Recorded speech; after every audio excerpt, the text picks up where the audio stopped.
everybody. This is Love from Above by your Sibling Spirit Guides. I'm Maureen, and this is my brother. Hey, Maureen. Hey, everyone. This is Brian. Hey, Brian. We're so happy to be here. If you can believe this, on this podcast, we share daily channelings we receive from star beings, ascended masters, mythical beings who really exist, and occasionally our ancestors. And today's topic is channeling wisdom for daily life. Brian, who does not need some wisdom for daily life? Yeah, exactly. I mean, a lot of good messages recently, and this is just a few of them.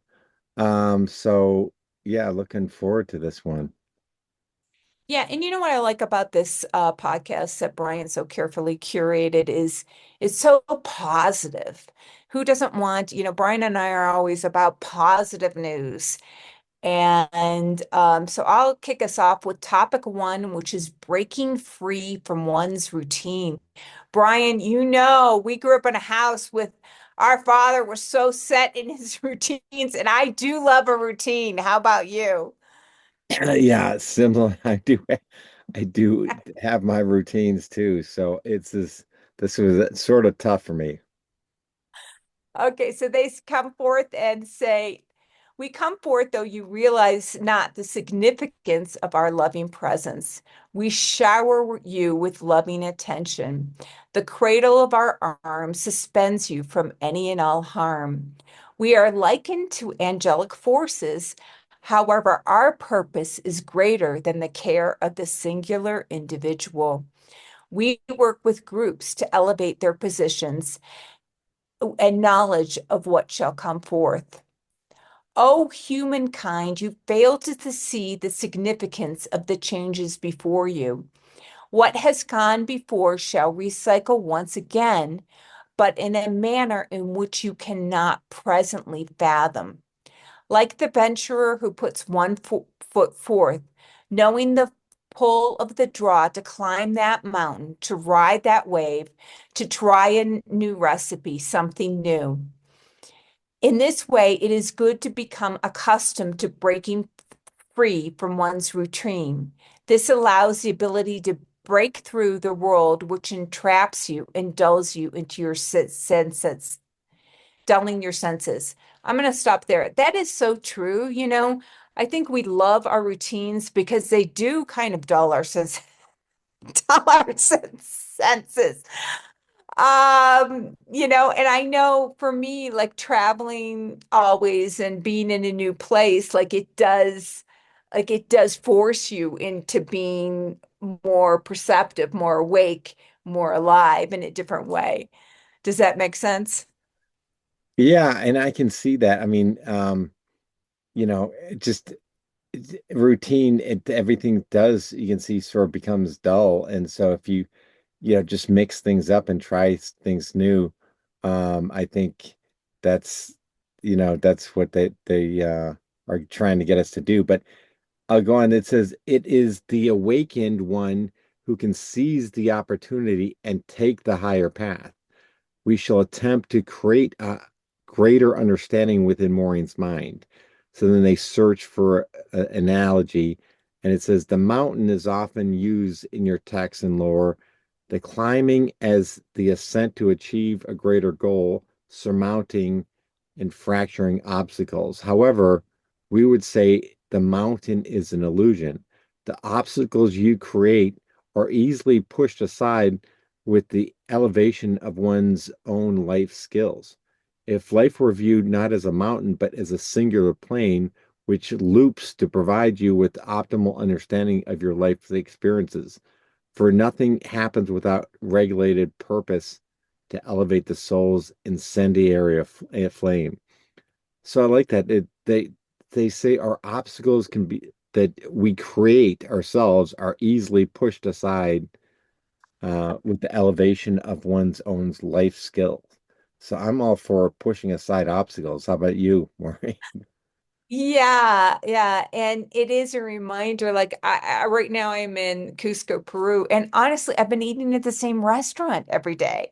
I know the menu, I know what I like, but yeah, Brian, I promise you, I'm gonna go to someplace different today. So yeah, it's rising above, it's breaking through the routine, which allows us to elevate and see our life from a different perspective. That's what I take from that message. Yeah, What, exactly. I think it is not getting in trying to challenge yourself. And you read a lot of these books talk about this stuff like, challenging your comfort zone to try new things and try it. And a lot of people are very fixed in their ways and do the same thing every day. And it's challenging yourself to get out there and try new things. So I'm gonna do the same. yeah. Okay, I'll go on to topic two, which was from April 25th of this year, which is a call to conscious thought. Oh boy, don't we all need to become more aware of our thoughts?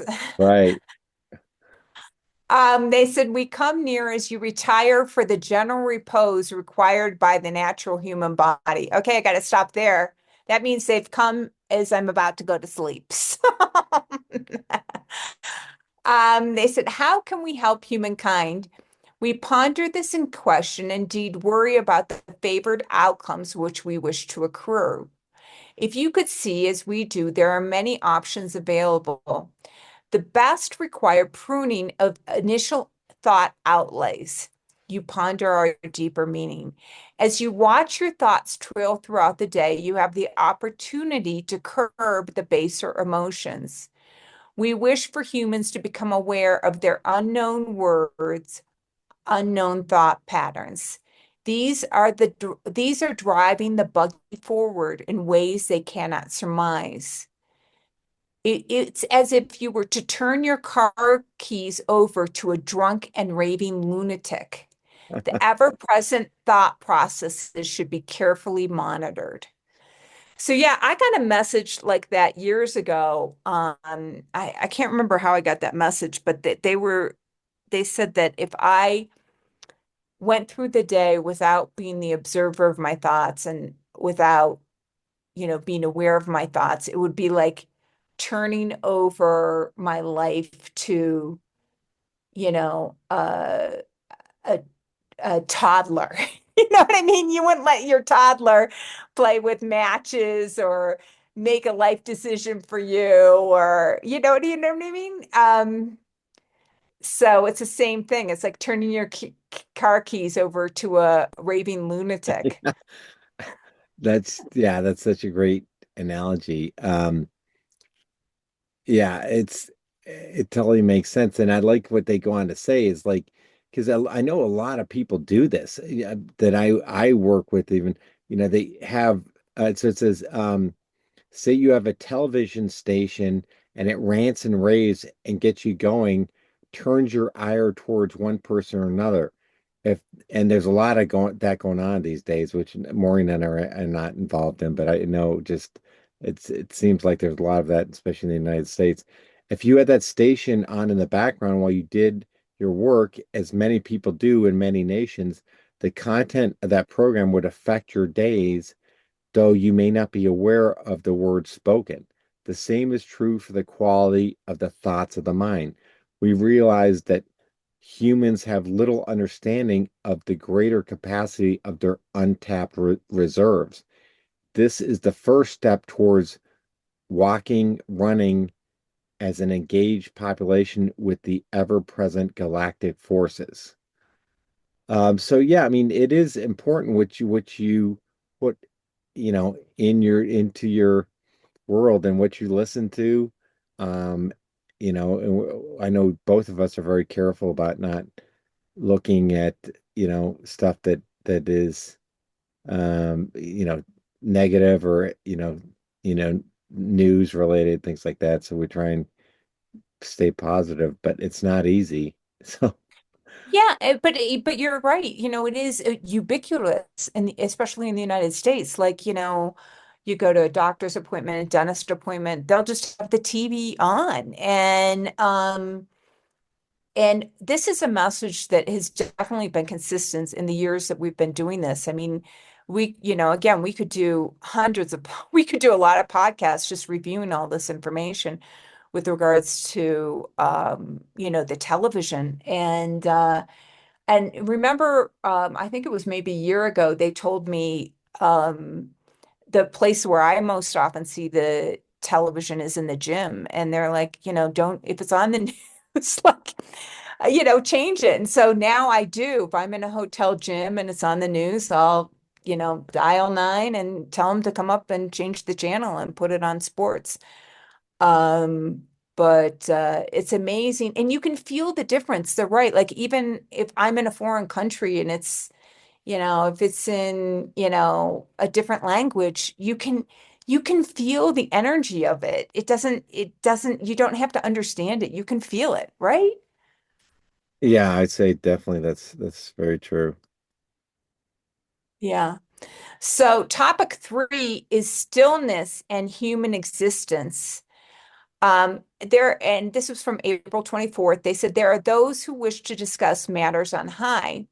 These matters on high, the discourse shall be entertained by all with the wanting to uncover the truth of existence. Yes, who does not want to uncover the truth of existence?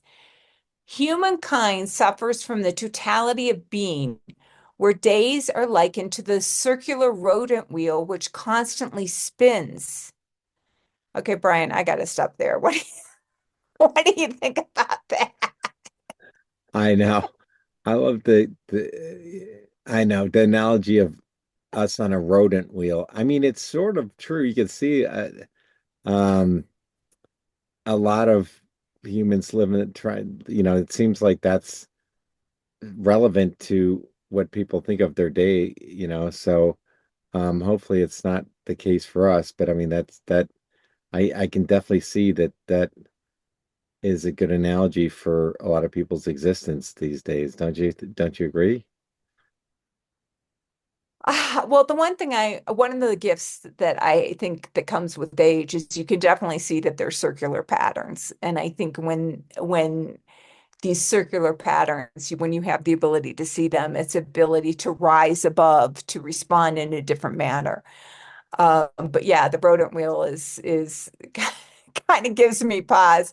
But I'll go on and they say the tremor of an unseen event jars them from their regular activity. We say that the practice of stillness is imperative to allow one to climb to the highest vantage point. For how can a captain steer the ship without seeing where she's going? The same is true for you. You cannot ascertain your position within the universe without climbing higher to reach a better vantage point. So I'm going to stop there. That is so true. You can think about all of the uh, great inventions in the world, the great music, or great inspirations in your own life. They come from that moment of stillness, whether it's, running in the treadmill or through meditation or, through that first moment of quiet in the morning.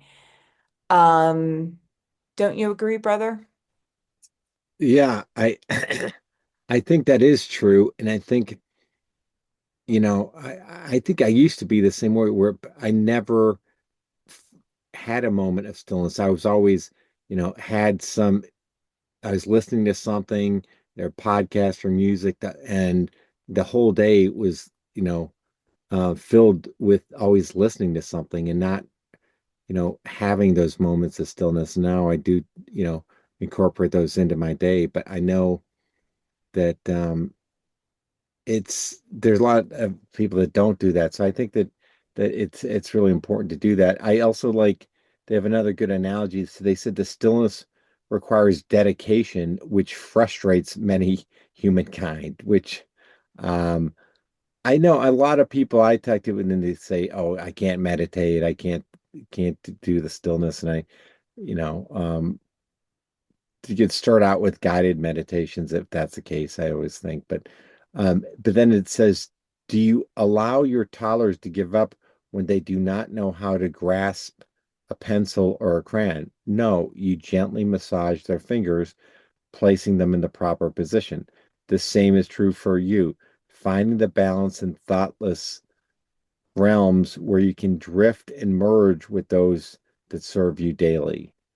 So I think that's a great analogy for um, so for how to, you know, get some dedication or try, work on stillness in your life. Yeah, and it is a practice. And Brian, I mean, we've been meditating for years now, and it still surprises me. Like, it takes a while. Like, I'll do a meditation in the morning and the night, and like I'll be focused on even in a guided visualization or my own guided visualization, and then my mind will wander off onto Yeah. something, like right now I'm about to get started on my Chinese visa. Oh, what about the Chinese visa application? What? No. But it's like, I loved our teacher, Dr. Joe Dispenza, because he said, every time you pull that mind back, that's the victory. You don't look at that as a loss, like, oh my God, where did my mind just go? Every time you pull it back in, and we're like, no, no, no, no, this is where we are right now. We're in a place of stillness. But yeah, I'm surprised. I mean, I'm surprised at how, and it's being the observer of the mind and just being like, what are you what are you doing? Yeah. I mean, it happens to everyone, right? So I mean, it's it's really hard to always, have a completely still mind. It's just not, as a human, that's very difficult. But yeah, it's like you said, it just takes practice and over time, I think it gets easier. Yeah, and then the other big thing I think for me is to realize that those thoughts are not you. Like you are the position, the divine self is like behind those thoughts. And that's what you want to do in the meditation is you want to still those thoughts so you can connect to your divine spark, which is connected to everything else that's, it's connected to the one, all. But you were not those thoughts. And so that's why I think it's really important to be the observer of the mind to realize the mind is going, but that those thoughts are not you. You know what I mean? And it's Michael Singer's books The Untethered Soul, who describe that so brilliantly. Do you remember those Yeah. books? Right. And then he had a second one that was I even like better than the first, but they're both really good. Yeah, Yeah, I yeah. agree. Okay, Brian, you want to close us off with aligning with nature? Sure. So then this was from April 23rd. Dearest one, little one, we hearken forth to enlighten you to the natural way of living, which humans have long forgotten to be in symbiosis with the natural surroundings, creates bubble of light, love, energy, which perpetuate and feed amongst themselves. The glory of the divine can easily merge with these natural subsettings. The difficulty lies with your constructive practice, which align your dwellings with unusual forces constricting the natural flow of life. The This way, we say it is imperative to leave your dwellings for a portion of the day to bathe in the light of the moon and the stars, the sun and the heavens. We wish to return to earlier practices where humanity noted the weather as more than an irritant to obstruct the joyful planning of their outdoor activities. So let me pause there. I mean, it's interesting. They how they say that, you know, um, our dwellings constrict the natural flow of life, and that's why it's important to go out into nature or go outside and get either the light of the moon or the sun. Um, what are your thoughts of that? I think that's really I interesting.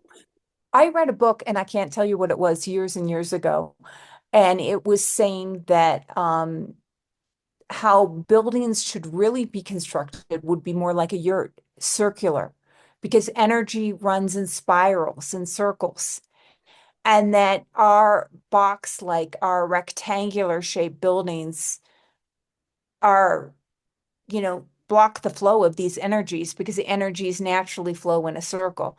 Or like a teepee. A teepee is it's flowing in a circle, flowing in a circle. So, Yeah, I have heard that before, and I have been drawn. I don't know if you remember. So, the place I've lived the longest as an adult is St. Petersburg, Florida, and there's one building in downtown St. Petersburg that is circular, and I'd always be like, "Oh, that's the place to live." Um, So yeah, it's like our rectangular box shaped houses are not ideally suited for the energies of the earth. What do you think Yeah, about that? Have you interesting. read anything about that or heard of that, brother? No, but I could see, I mean, not only that, but all the just building materials are not really natural. And I could see, but I mean, yeah, the circular thing makes sense. I could just see just, you know, with all the, I don't know, chemicals and just not all the composite materials that are used in buildings today. On top of that, it's probably that doesn't help either. So I do think it is really interesting. Um, But but I'm they, going to go on to yeah, say too that, just like we've gotten so many repeated messages about the importance of what we let into our visual world, our auditory world, we've gotten so many messages about the importance of connecting to nature, going out, of receiving the sunlight, the moonlight, connecting to the earth. We've talked about this again and again and again, right? right. Yep, it's very consistent. Yeah, so I'll end us off by the end of this message. They say rain signifies rebirth, replenishing the earth and the ground with much needed nutritional soil. We hearken back to the days where the glories of the greater heavens were observed. The heavens mirror what is actually occurring on your present world. It is important to note the alignment of the planets and the stars. So again, just this return to, you know, observing our world, whether it be the night skies, the stars, or what's happening in nature, and to welcome the rain as opposed to thinking of it as an irritant to obstruct the joyful planning of our days. Right, Brian? Yeah, absolutely. And then I think we've mentioned this before, but there is a lot of importance with the alignment of planets and stars. And there's been a lot of different things in the last several years. Of course, the eclipse last year, and then, you know, other alignments have taken place that are sort of shifts that are occurring um, on the earth. And so I think it's also important to take note of those when they occur. And I think it's something else to be aware of. Yeah, and I just want to put in a plug for Brian and I've utilized Gina Jones Astrology. I think she's at ginajonesastrology.com for, more than a decade. And boy, her guidance is truly valuable in for me, and I really rely on her, and I'm grateful for her friendship, her wisdom, and her guidance. So if you're looking for alignment of the planets and stars, check out Gina Jones. Yeah, she's great. Definitely. Okay, well, thank you everybody for listening, and we'll talk to you all next week.